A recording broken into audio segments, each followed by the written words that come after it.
Crypto நாணயங்கள் எவ்வாறு செயல்படுகின்றன என்பதை புரிந்து கொள்வது மிகவும் கடினம், ஆனால் பிளாக்செயின்களை பெறுவது என்பதுதான் சவாலானது. பிளாக்செயின்கள் பரிவர்த்தனைகளை செயலாக்குதல், ஸ்மார்ட் ஒப்பந்தங்களை செயல்படுத்துதல் மற்றும் புதிய நாணயங்களை தானாக வெளியிடுதல் போன்ற பல விஷயங்களை செய்யக்கூடியவை. இதனால்தான் பிளாக்செயின் நெட்வொர்க்குகள் அடுத்த தலைமுறை இணையத்திற்கான அடித்தளத்தை உருவாக்கக்கூடும். இந்த வீடியோவில் பிளாக்செயின்கள் செயல்படுகின்றன மற்றும் இந்த தொழில்நுட்பம் ஏன் உற்சாகமாக உள்ளது என்பதை கூற அடிக்கோடிகளை பயன்படுத்தப் போகிறோம். கிரிப்டோ பற்றிய புதிய வீடியோக்களுக்கு எங்கள் யூடியூப் சேனலுக்கு குழு சேர மறக்காதீர்கள். கிரிப்டோ செய்தி மற்றும் கல்விக்காக நாங்கள் முன்னணி சேனலாக உள்ளோம். ஒரு நீண்ட கதையை சுருக்கமாக, பிளாக்செயின் என்பது ஒரு டிஜிட்டல் தரவுத்தளம். பிட்காயின் இதுவரை செய்யப்பட்ட ஒவ்வொரு பரிவர்த்தனையின் பதிவையும் முதலில் ஜனவரி 3, 2009 அன்று தொடங்கப்பட்டது. ஆனால் பிளாக்செயினை சிறப்பானதாக்கும் சில விஷயங்கள் உள்ளன.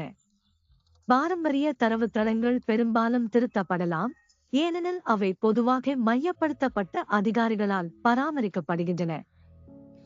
இது கையாளுதலுக்கு வழிவகுக்கும் மற்றும் தரவுத்தளத்தின் மீதான நம்பிக்கை ஆளும் அதிகாரத்தின் நம்பகத்தன்மையை முழுமையாக நம்பியுள்ளது.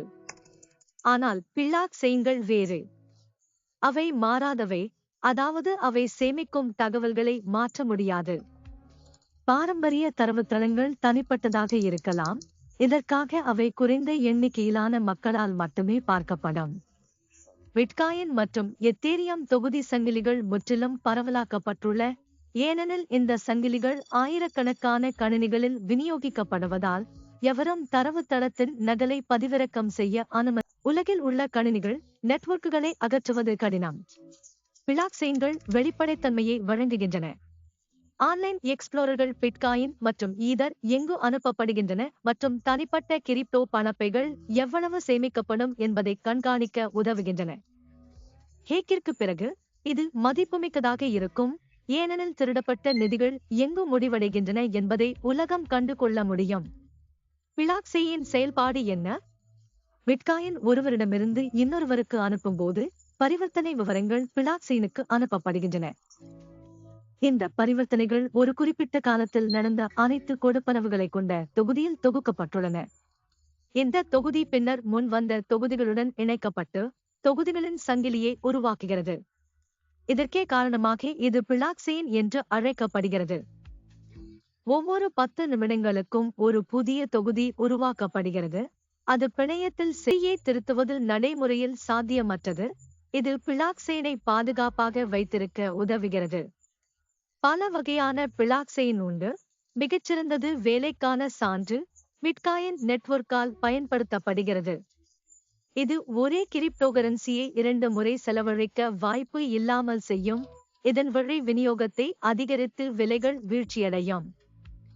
பிட்காயின் பிளாக்செயின் சீராக இயங்குவதற்கான பொறுப்பினை சுரங்க தொழிலாளர்கள் ஏற்கின்றனர். பிளாக்செயினில் அடுத்த தொகுதியைச் சேர்க்க சுரங்க தொழிலாளர்கள் ஒரு சிக்கலான கணித புதிரை முடிக்க வேண்டும். இது நிறைய கணினி சக்தியை தருகிறது. இந்த கணினி சக்தி சில வேலை செய்யப்பட்டதை நிரூபிக்கிறது. இந்த அணுகுமுறை சில தீங்குகளை கொண்டது.